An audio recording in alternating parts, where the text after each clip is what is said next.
Welcome to another episode of the Traveling Hoopers podcast. I am your host, Alan Pettigrew Jr., and in front of me are two of my friends. They can go ahead and introduce themselves. Go ahead, guys.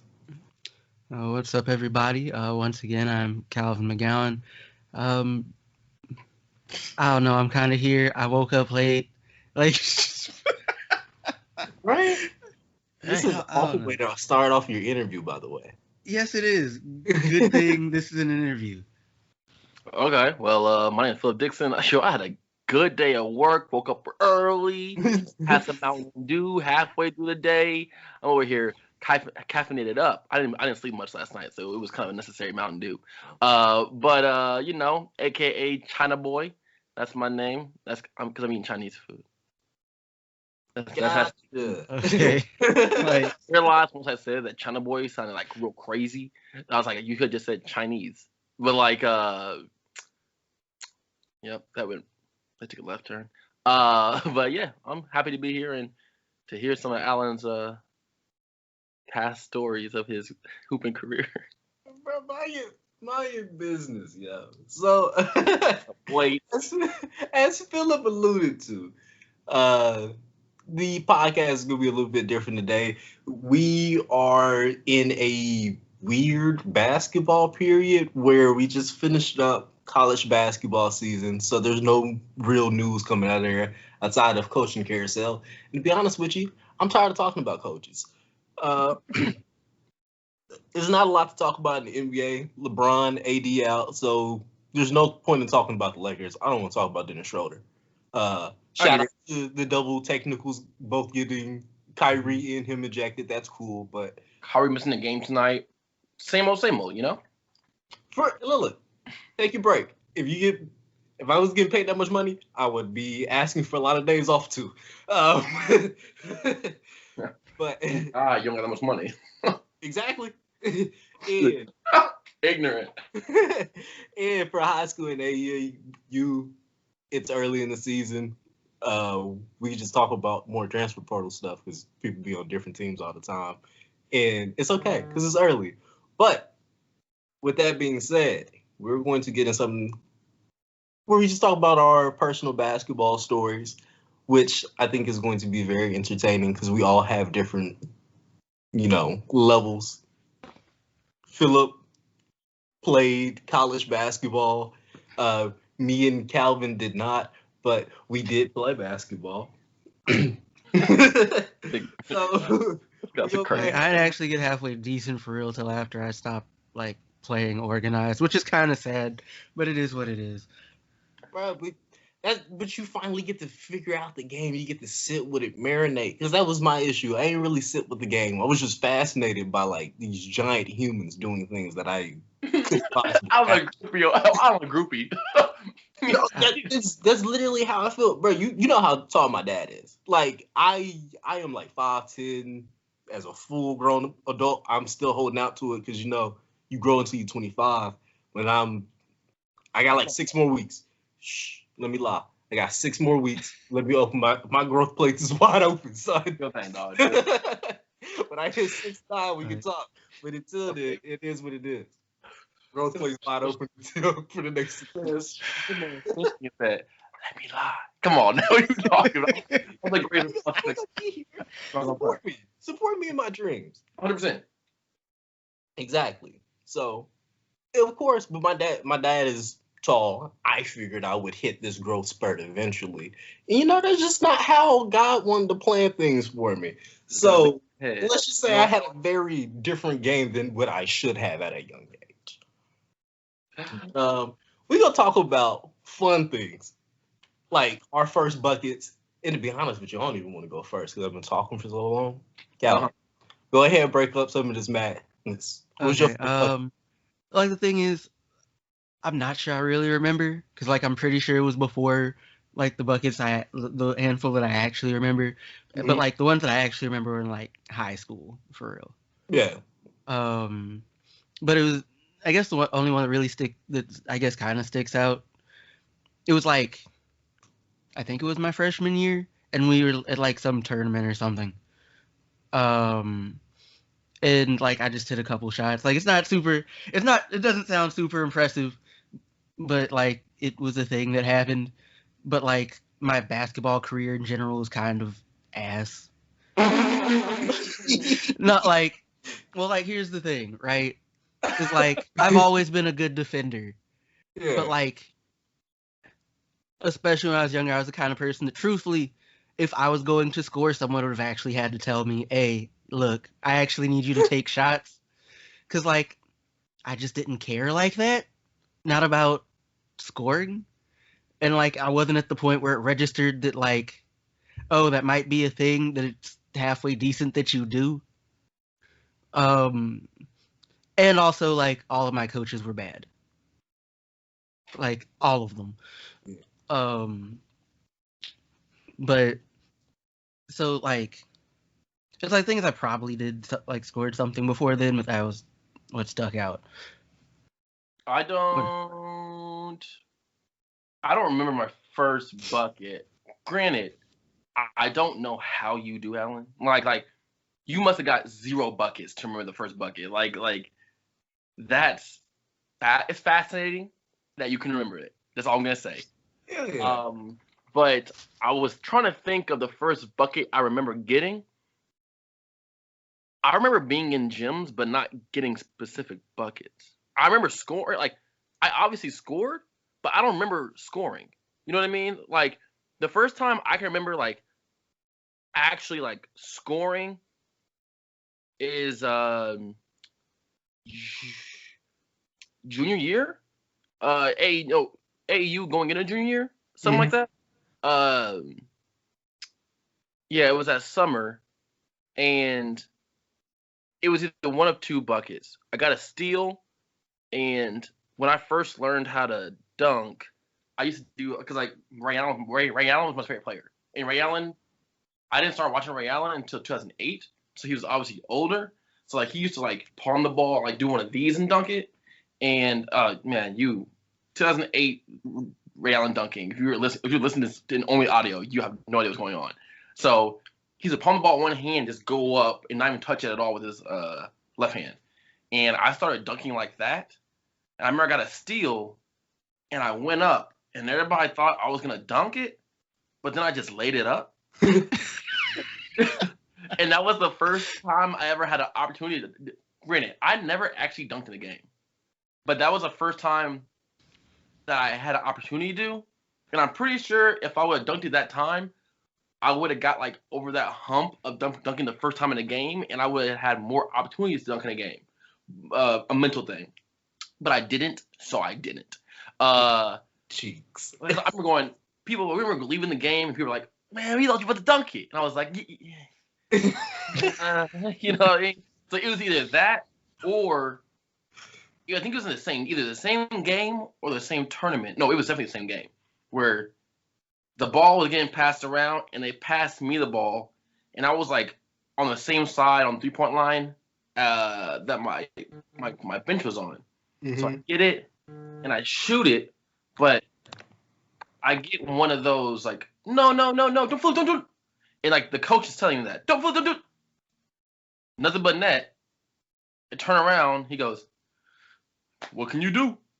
like it went in, so it was like one of those it's a bad shot unless you make it kind of things. And I think that was either the same tournament or the same game, but that was like junior year, going into junior year of high school. So yeah, before that, I remember the gyms, I remember the teams we played, but it's like in terms of scoring, it's probably just mad layups and mid-range jump shots. Yeah. I can tell I'm going to be doing the lifting on story time when we do the podcast here, because I can tell you almost every like specific moment of my basketball life and career, just because I love this shit so much. I loved every minute of me sucking, my nigga. Mats. He just liked to play the game. He just loves the game. Exactly. No, granted, be there. If you have any questions that are general enough to where I can answer them as like high school and college, then I can get into like detail. But I don't remember middle school though. I remember playing, but I don't remember getting buckets. Yeah. But I was though, because I was definitely the second best player on the team. Okay. All right, question. What's up? Because granted, this doesn't sound like it applies to you, Alan, but like, no, but like, I just care what you're gonna do say. you have like this phenomena where it's just like, until like a certain point in your life, like, you didn't really remember basketball games for real? Like, Yeah. it's just kind of like, you played, you remember playing, you know what happened, but like, if somebody asked you about something specific that happened in a game, it just, no. I remember. That's actually hilarious to do that because that's actually true for me. Because Oh, there's this one moment. y'all rude, by the way. Y'all didn't let me get to my scoring story, but we'll let this. I'm sorry. Like, you can go. Wait, so who's going? No, go ahead. Oh, okay. We'll talk- Well, I remember in the 6th grade. So in 5th grade, I played basketball. 5th grade and 4th grade, I played basketball for like the YMCA. Then I didn't like the school was like, all right, you can play basketball in 6th grade. But I went to private school. Yeah. But I didn't play. I can't remember why I didn't play. I think I just hated everybody there because I ended up transferring to school next year. Transferred away the next year. But I ended up not playing. But then I ended up playing at Belton Rec Center. So like the rec league for 6th grade is around Belton. Even though I didn't go to school there, we were sponsored by the fire department. But I remember a specific day because it was cold outside, it was snowing. We played a game. I know for a fact we played a basketball game, but I remember more about what happened after the basketball game because that's when we went to go watch. We went to go watch The Pursuit of Happiness in theaters. So I remember like what theater we were in. I remember being all sad because we saw The Pursuit of Happiness, but I don't remember nothing about that basketball game, like at all. So like there was definitely one point where basketball I just remember, but before then, I'm coasting. Yeah. Yeah. See, that's a good point, but The Pursuit of Happiness is also a movie that I am assuming is somewhat life-changing. Like, my parents didn't even let me watch that when it came out. So, like, I still haven't watched that to this day. So that's like a bad movie. I mean, it's a I don't want to say life-altering, but you know, it's Will Smith. It's a good story. I mean, it might be a little too deep for a 6th grader, but you know, it was good enough that I caught the general gist of the idea. Yeah. But also, I was built different as 6th grader. You know what I mean? My mom was just crazy. But like the game, I don't remember nothing about the game. I remember like someone spent the night at somebody's house. I remember this kid Blake spent the night at Anthony Willard's house that day. But I don't remember nothing about did we win? Did we win? Did I do anything? Probably, but I don't remember. I hope. Yeah, you different, bro. I can remember.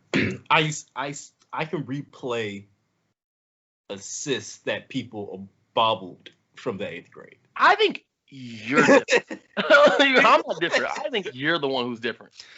Oh yeah, no. I love this. But anyway, for my first scoring bucket, there's 2 stories. So there's an unofficial first bucket that I scored. There's official first bucket that I scored. 21 don't count. No, shut up. And they both happened the same exact way. So the first one was my first year of playing. I think we're like 3 games. We're 3 games into the season, and I haven't even thought about shooting the ball. Because you remember Brandon? Who? Brandon's. Oh, yeah. Yeah. Yeah. So Brandon a year older than us. Brandon is like 5th grade. Brandon was like a super athlete in middle school. Like he was. I remember. He was ridiculous. So, and I think we had a dude named Jake Hand. I think Jake scored like 15 a game and Brandon scored like 20. So it didn't make sense for me to be shooting the ball like that. Because it's like, wait, you mean to tell me Brandon just faster than everybody else? We'll just give him the ball. So 3rd game comes around. I get the pass. I'm like at the free throw line. And I'm like, oh, I haven't practiced shooting the ball since we've came here. And I like look in the crowd. I look at the basket. I'm like, oh, nobody's coming. And I just throw like a hook shot up, and it goes in. And I'm like, yeah. And they're like, travel, and I was like, That's ignorant. I don't remember moving my feet, but okay. Travel. Travel with nobody near them. I didn't even like it just one solid motion, and then that same thing happened again in the summer of 6th grade, which was probably the worst year because that was like the year I came off like a broken ankle. So I didn't watch any. Young. You said what? Your ankle was broken that young? Yeah. From what? I was wrestling with my cousin. Bad little kid. I lost. Clearly. And, I lost. I didn't play during the rec league. So my dad was like, oh, you'll play AAU in the city after not playing for a year. And I was out of shape. And I was already extremely slow. What'd you say? How you out of shape? I've never heard of an out of shape 6th grader because every 6th grader eating gummy bears. Every 6th grader is in the same kind of shape. Hey, think about it. You're a 6th grader. You don't get recess because I'm in a boot for like 2 months. Like for the cast, I'm in the cast for 6 weeks, and then I was in the boot for another 4. So I basically like had 2.5 months where I didn't do anything, and then yeah, like 2.5 months where I didn't do anything, and then I didn't play spring sports. So the summer come around, but as like go play with these kids who were way more athletic, and I think we had like 8th graders. We even played like a year older because I was playing with Brandon. So your dad over here trying to set you up. Your dad trying to set you up on the slot. So my dad is nice. Like my dad is in the Hall of Fame for his high school team and his college team. Your dad thought you was gonna be LaMelo Ball. I think my dad truly thought I was nice. No, but here's the thing about you. You was mad athletic. Like, oh, yeah. You was I mad athletic until I didn't get mad athletic until high school. Well, when I first met you, hey, what year did you graduate high school? You said what year did I graduate high school? Yeah. 2014. So when I met you, you were a freshman. Yeah. And he just had bounce. And then I was like, ooh, he about to be nice. Never mind. But he had bounce. But then you also had a good looking jump shot too.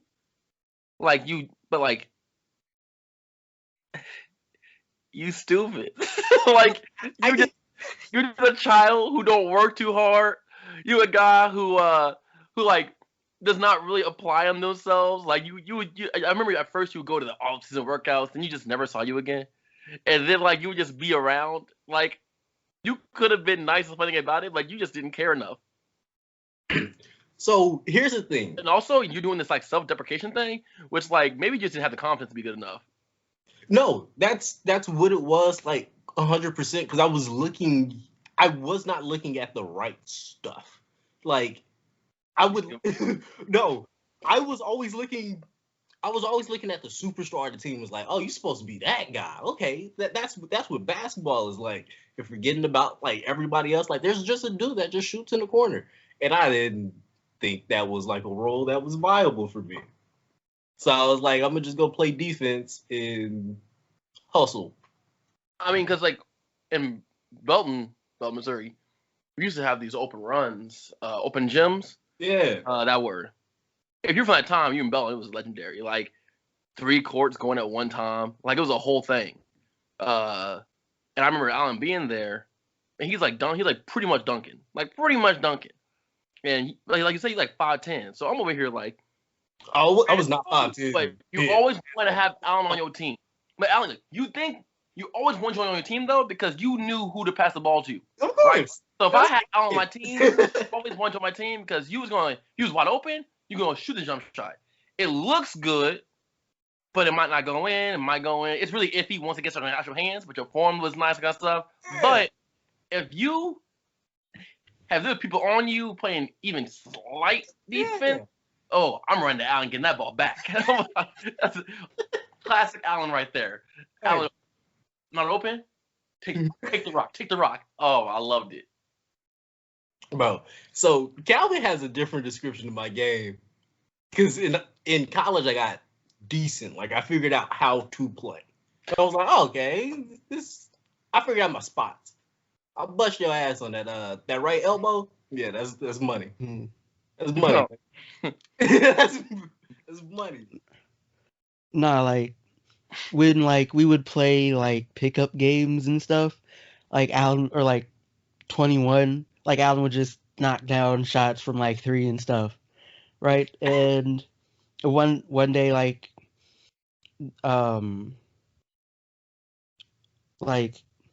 our chapter had had an intramural team, Ooh, right? yeah.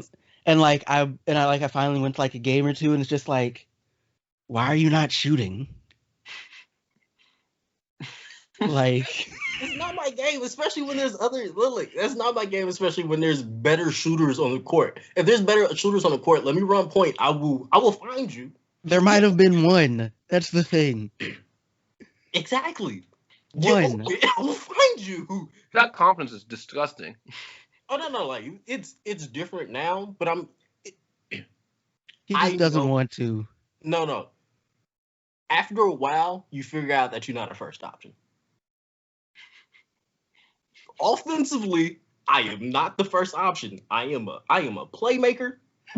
If you were in the right spot, if somebody is off defensively, I'm going to find all of that. But if you're like, hey, bro, I'm gonna need you to score 10 of our 21 points, I'm gonna be like, ooh, we might come in second today, yo. You better hope I got that motherfucker.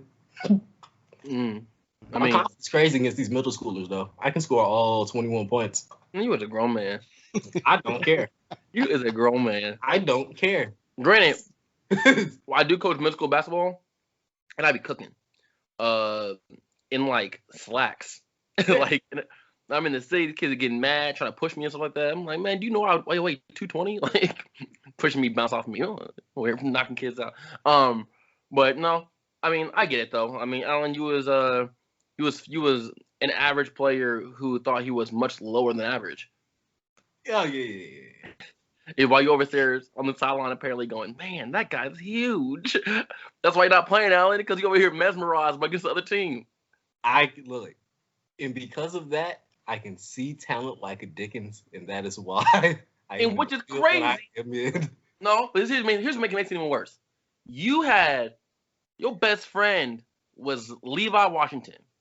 Mm-hmm. And you and Levi were on the exact same level.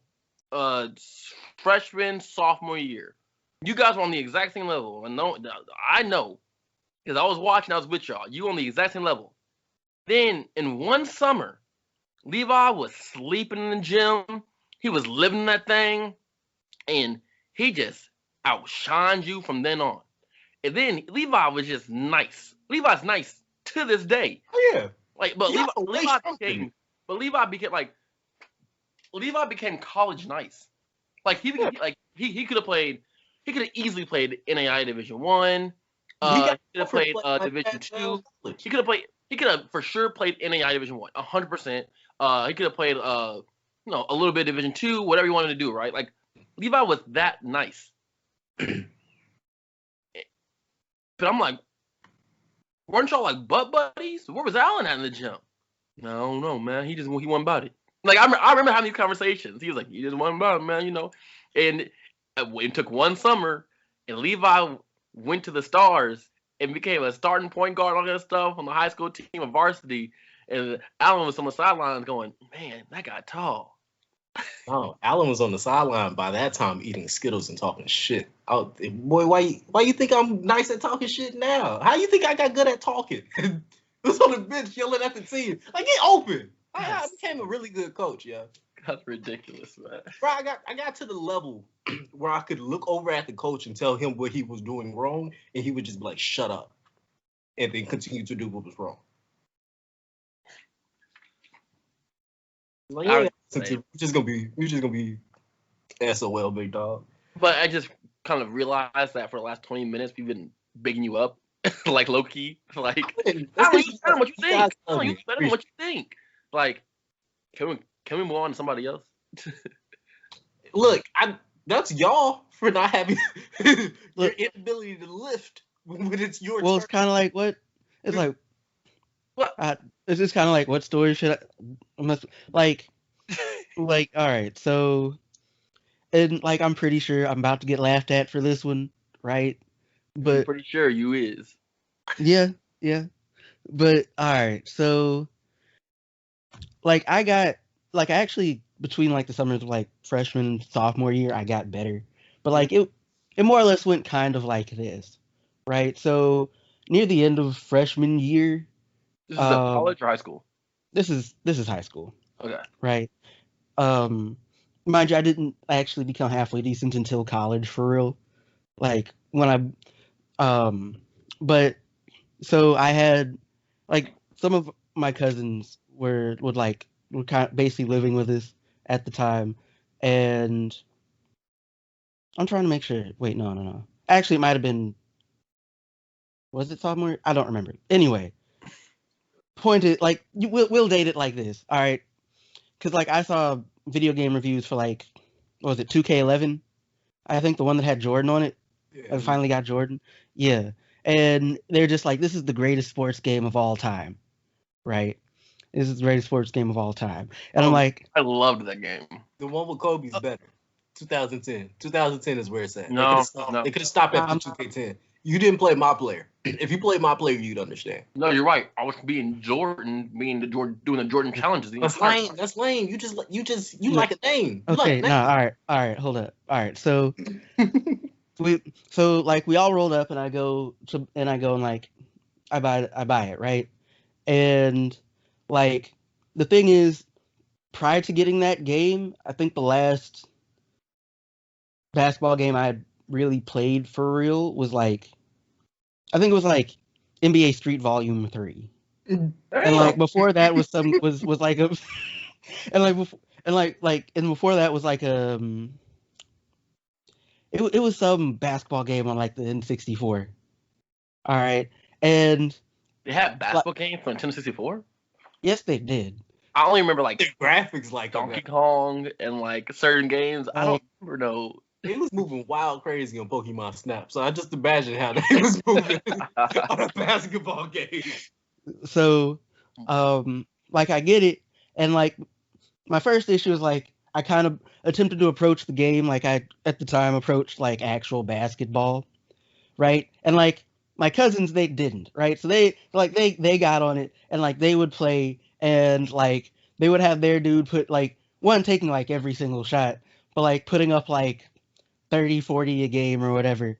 And I'm here and like I'm putting up like 4, right?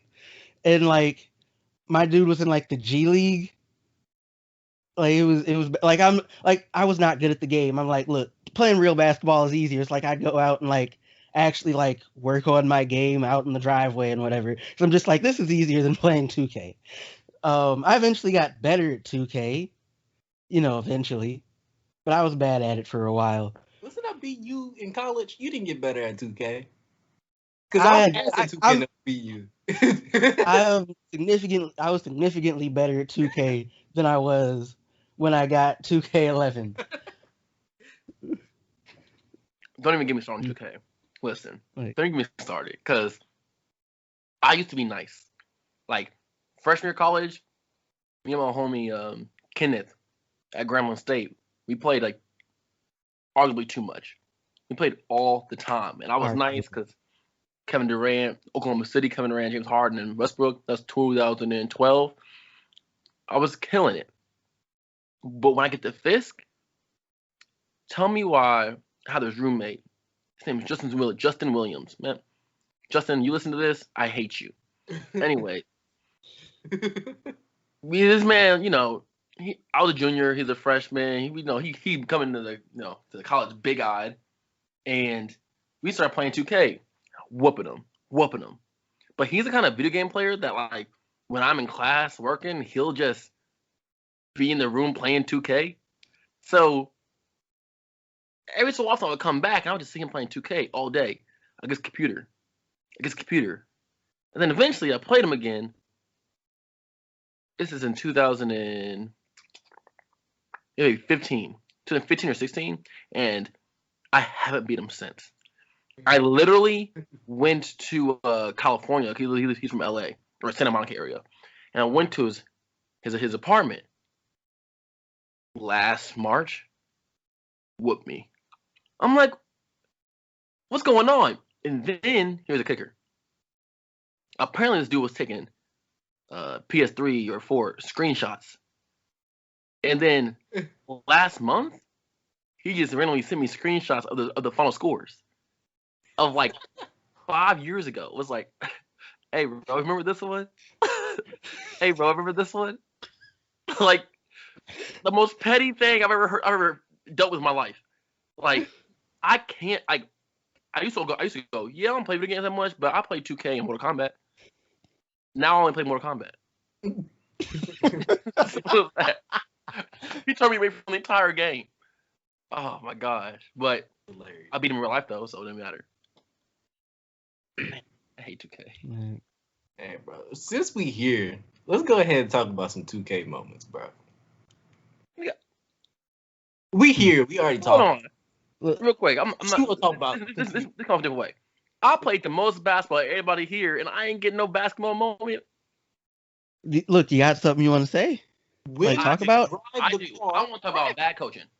I I can talk about this. Ruined my whole entire career. Right? Oh man, I'm about to put you on blast. I am here. Okay, so boy, I only had one good coach. Like Calvin, I didn't have many good coaches, but I only had one good coach, and it was an AAU coach that I played for all of high school and like my last year of middle school. Al Collins, he was an AAU coach of Tyronn Lue and Earl Watson and all that kind of stuff in Kansas City.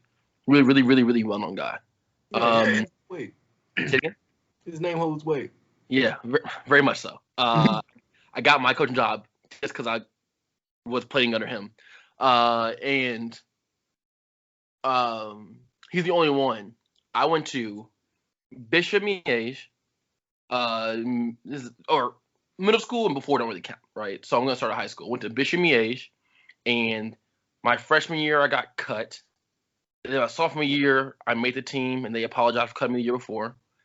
And then junior year, they wasn't playing me because they were my junior year they weren't playing me because they were bringing in people from other places. You know what I mean? That's what private schools do a lot of times, and they were doing it. I went there to that school to learn, but I happened to play basketball. You know what I mean?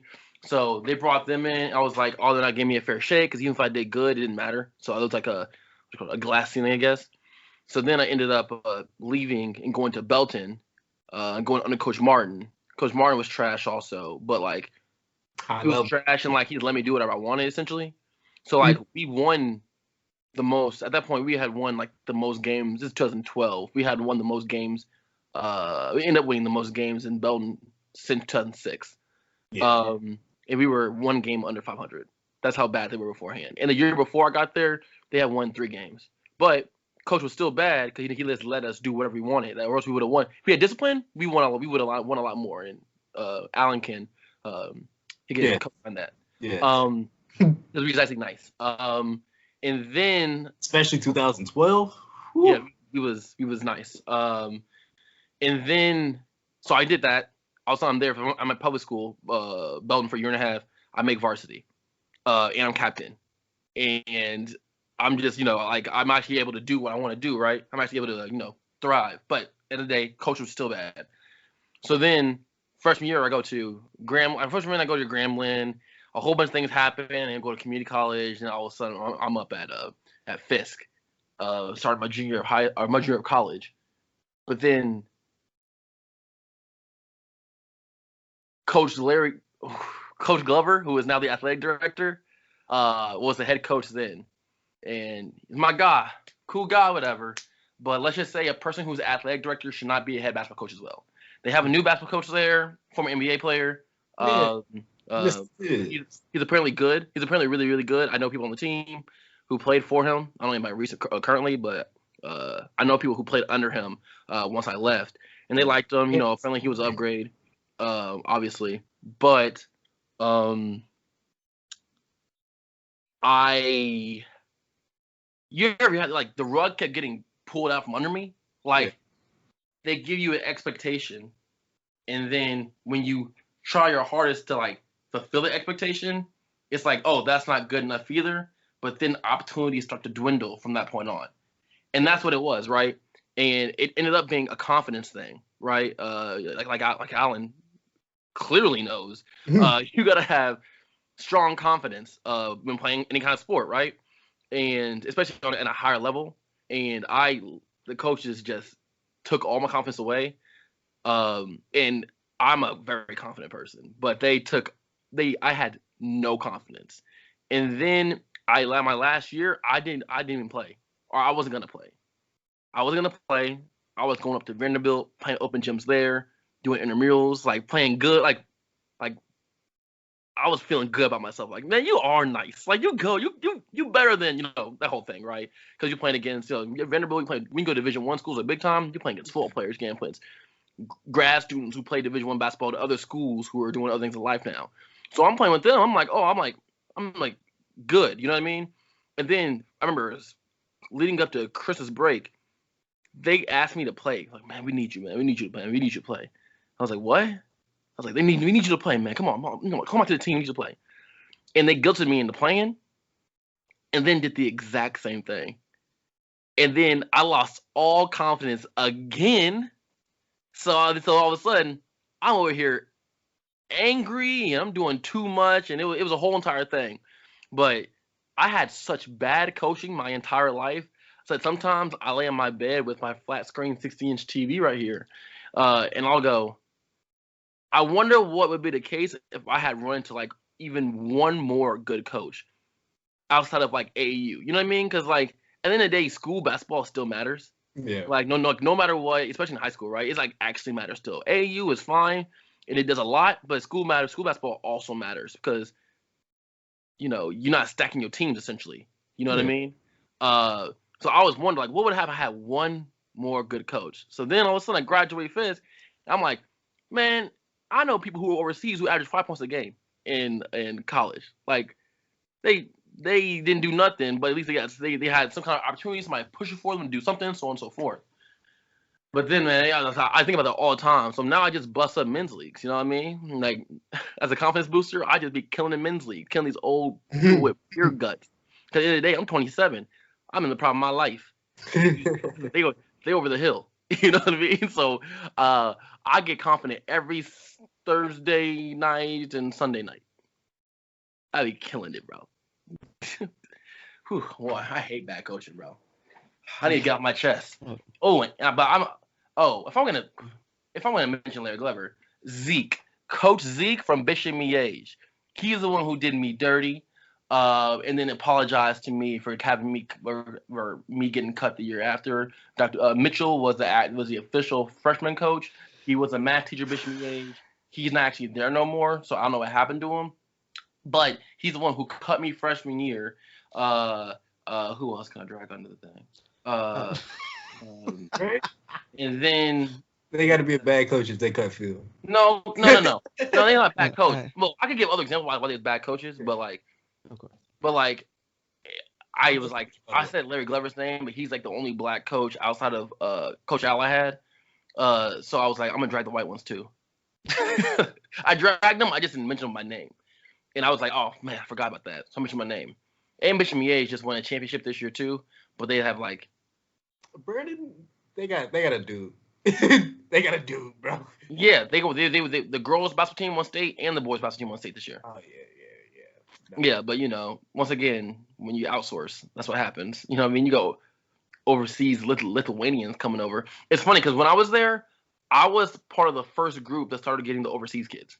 Mm-hmm. Because when I was there, this guy named, I think his name was Manu or something like that. And he came from Spain. and he was the first person they brought over from they got over from overseas Europe to come here and play basketball.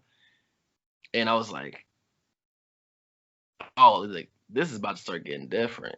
Like y'all not just going to the inner cities no more. Y'all going overseas? Okay, y'all doing too much. So I had to dip out, go to public school. Hey, and them Euro kids that change your whole program, bro. Bro, that basketball will not look anything like it used to. I hate the fact. I hate the fact. I think about this often actually. I hate the fact that European basketball has become for lack of a better term, tougher than United States basketball. Because what really bothered me was when Luka had that comment like last year or something like that, when he says the NBA is like essentially a cakewalk in comparison to overseas basketball. When that used to be the opposite, but like the NBA is such a business now, or it has been a business, but it's such a business now that they're prioritizing certain things over others, and one of them is scoring and the 3-point shot, and that's like softened up the game in other aspects as well because you have to be consistent throughout the fouling process. So like I hate the fact that overseas basketball has like that concept now or that mindset now, and the United States basketball is like thought of as soft in comparison to the world. But I'm like, I mean, it's not wrong, but it needs to change back. It needs to not necessarily change back, but it needs to be evened out a little bit. You know what I mean? I don't know about that. They be throwing elbows at picks, and as a person who got elbowed in the face a few times off a pick, I'm fine. Man, it's basketball, man. You gonna get hit. It's basketball, but I also can't just punch you in the face because you purposely elbowed me. That's not basketball. You can't? I mean, I can, but I would also like to finish the game. I'm not gonna front with you though. You really gotta be like when somebody elbows you in the face, you really gotta think into priority. Like, what am I gonna lose? Because like I think I told you this before when Mitch Leftfoot, whatever his name is for KU, he elbowed me in the face.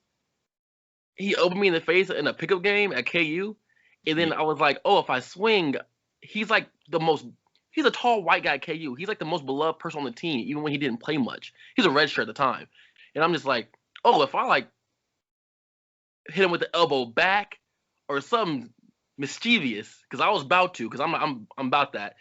I was like, but the whole school gonna hate me. And this like 20,000 plus people. I had to like do a rain check. That was like, nah, you good. Like, you got ego, but like not too much. I would hate to be this person, but if you go that far, we got to go ahead and get that little nut check in. The little tough. when we go later in the game, just quick hit. Be like, I know I can't hurt you, but I'm gonna hurt you, bro. The best thing is them losing though. My favorite, not my favorite, but I love it when these athletes, right? When I say like the athletes who are actually on the in programs for KU and Vanderbilt, I saw it twice. Come into the gym and play with like the people that play there every day, but like the people who play there every day know, like Alan said, they know they spots. They play in this atmosphere all day, every day. So all of a sudden they come in there thinking about they got the dog and they just lose to us. Like that was my favorite part because, especially at KU, right? At Vanderbilt, the basketball program isn't huge. It's more about football.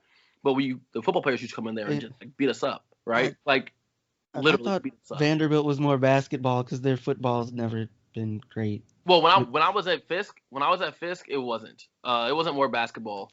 When I was at Fisk, it was more of a football thing. But like their basketball program was just smaller, especially in comparison to KU, right? KU is like ridiculous, but at KU, like you literally have Division I hoopers playing in there who just went to school. You know what I mean?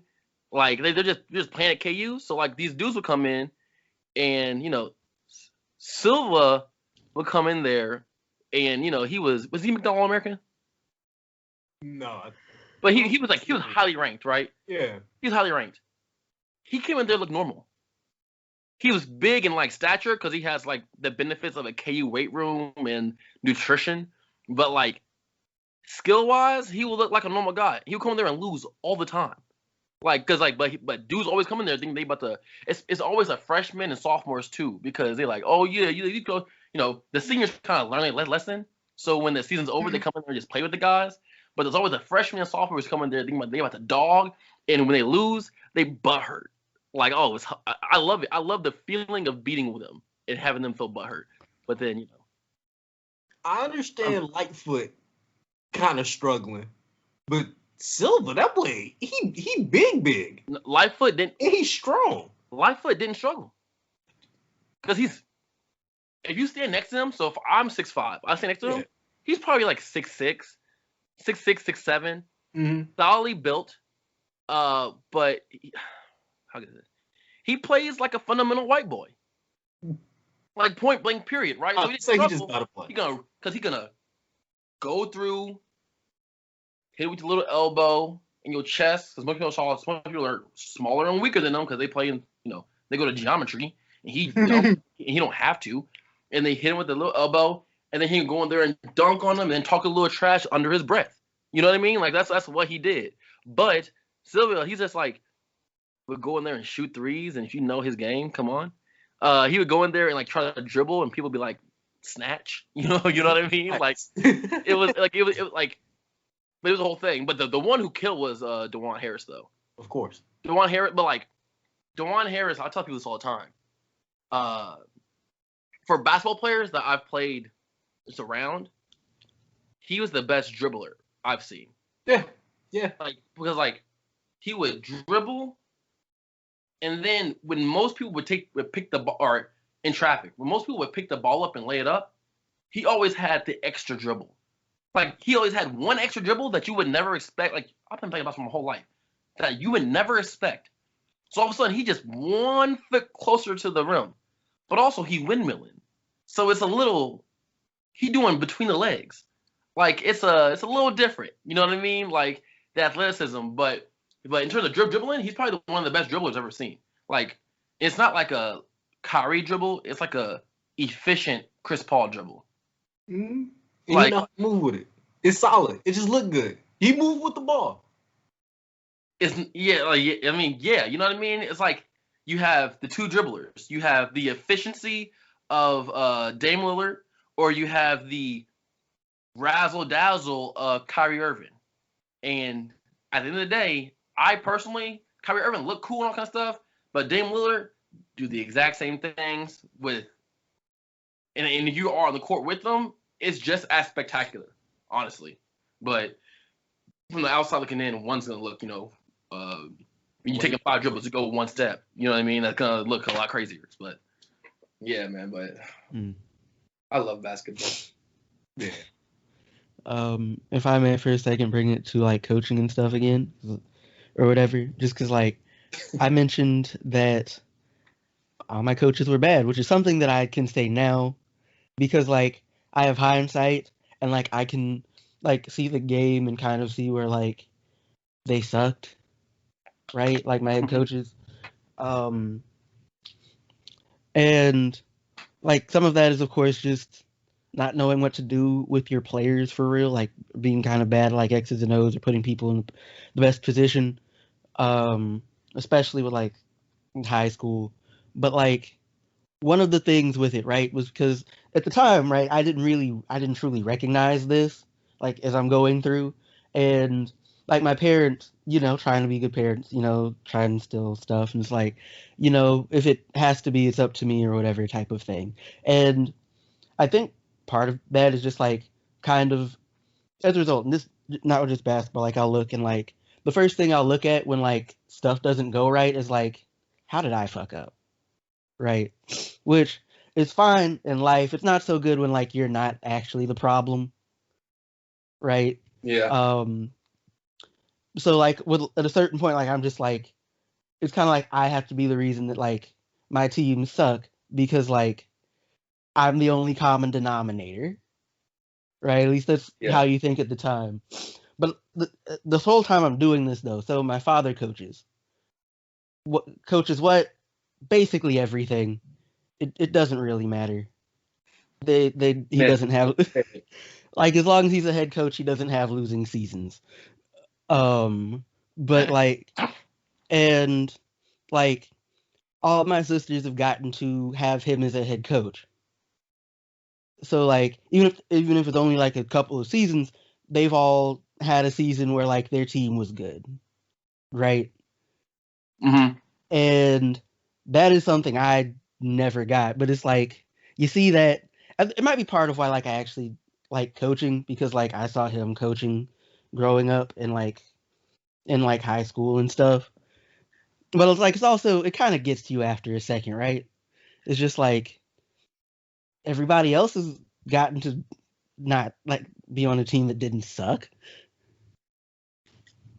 But um but it's I guess also as a result, it's just like at a certain point when you finally do see the game, you have the advantage of being like, I know exactly what shitty coaching looks like. Yeah, I mean, coaching's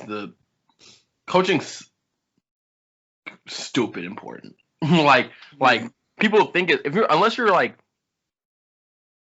a person who talent transcends everything, like a LeBron high school or something LeBron like that. James, Amani Bates, Right, those kind of things. You know what I mean? Slow down on Amani Bates. He playing against high schoolers still. He That's is talent at this point. It's he just is, but like unless you're like you know, one of these people, like a coach can make or break you because once again, it's legitimately a confidence thing. Like you have a coach that like believes in you, but also obviously you put in the work, right? Because if a coach believes in you, that's gonna do so much more than like you putting in the work and then the coach being like, no, like you ain't it. You know what I mean? So like, and it's funny because I actually see that all the time, like being a coach and seeing how, other coaches interact with kids, middle school, early high school. There's really like I don't like coaching on all levels is just as much as player development as it is X's and O's. oh You yeah, have to be a people person. You have to be able to be a motivator. You have to be all these other kind of intangible things, but they're not even intangibles. They're just as important as the X's and O's. Because I like my Al Collins, my AU coach, he was a motivator. He would cuss me out so much, but like he would just make up cuss words, like put things together that didn't match. But he would do that, right? But then like when you went out there, he's like, "Why didn't you shoot that ball? Every time you get the ball, would you shoot that thing?" You know what I mean? He's pumping you up, getting you to a certain level of confidence. But then, you know, if you have that, as long as you can run a basic play, it don't really necessarily matter. You know what I mean? As long as they know how to set screens, as long as they know how to do like the fundamentals, you don't need to do too much as long as you are putting in like the extra player development stuff and making their confidence, peak. And a lot of coaches don't realize that, but also a lot of coaches aren't really good people, so they don't. Ooh, that's an ugly sentence. A lot of coaches aren't good. Don't have good people skills when it comes to kids, when it comes to people growing up.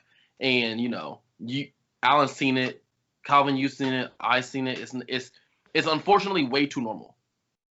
like it's just something that got me like while I was coaching, like as an assistant. There's a couple things. One is just like you will see coaches play like favorites, right?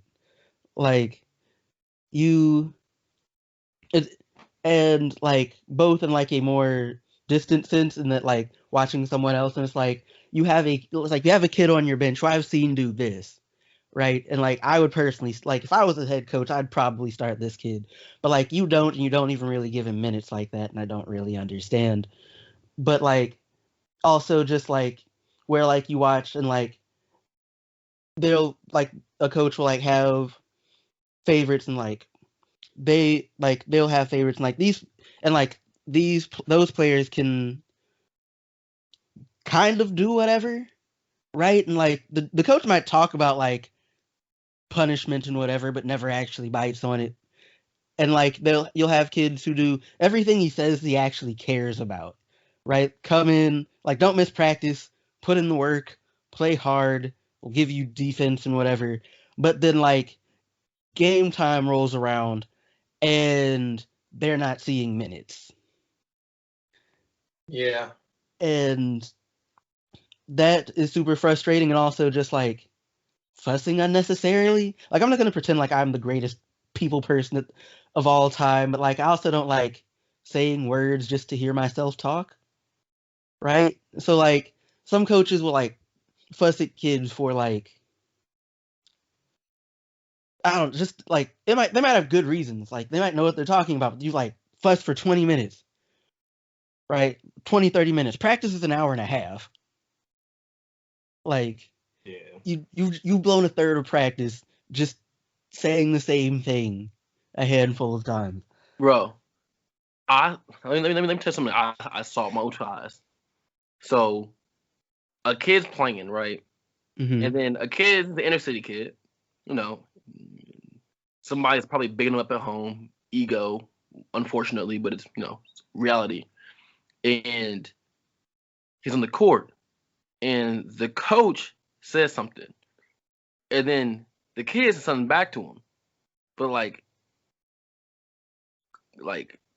and then the kid goes out there and tries to do everything himself because he thinks he's the man, so on and so forth. So the coach, so they end up losing by a lot because the kid was doing too much, whatever. Mm-hmm. So a good coach would talk to the kid, tell him reasonably talk to him like he's got sense, you know what I mean, and not talk down to him, and tell him why this is why you lost, this is why we can't do it again. Here's the pros, here's the cons, and so on and so forth, right? Right. I saw a coach, the whole situation happened. The next practice, the coach comes in and goes, all right, you think you're the man? All right, play me then. Play me. And it just starts. This kid's in the 8th grade. And this guy's a this I guy thought this was high school. no, this guy is 29, 30. And he goes, all right, play me. And just starts, I'm talking shit banging, out. clanging, and banging with this kid. Yeah, you think you're the man, What right? the- You think you're the man. And then says nothing past that. Like what did that accomplish? I'm Nothing. so confused. That's just Nothing. for the kid. I'm like, this kid's like 13. What are you doing? Like, and it must have been, like, in my head, even in hindsight, that's an ego booster for the adult. Because the kid said something back and probably like, made some toxic masculinity is literally the definition of that. And he Mhm. really went out there and like on a practice and had all the kids on the sideline watch as he bullied this kid. And the guy weighed more than me, and I weighed 220. The guy was a boulder. And he bullied this kid. And I'm just like, I'm sitting on the sideline. I'm like, oh, you gotta go. I'm like, you tripping, dog. Like, yeah. But then, yeah, it was. I literally saw it this year, and I was like, this ain't it. This ain't it. So once again, you will run into bad coaches. Yeah. Like, but like the thing is, like, if you talk to kids, like they're people, or like they or like show like you believe in them as like a coach, right? Like they listen, and like Yeah, they'll respond and they'll play for you. they understand things. They're just kids. Yeah.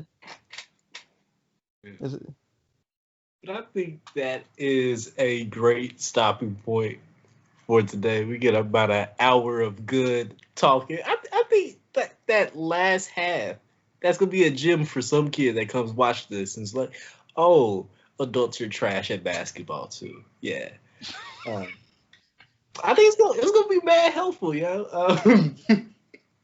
But again, thank you for tuning into another episode of the Traveling Hoopers podcast. I am your host. My friends are going to go ahead and close us out. Once again, I'm Calvin McGowan. Of course, you can find us wherever you listen to podcasts. If you're joining us on YouTube, like, share, subscribe, put something in the comments. I feel like I'm forgetting something, but I'm just going to stop here.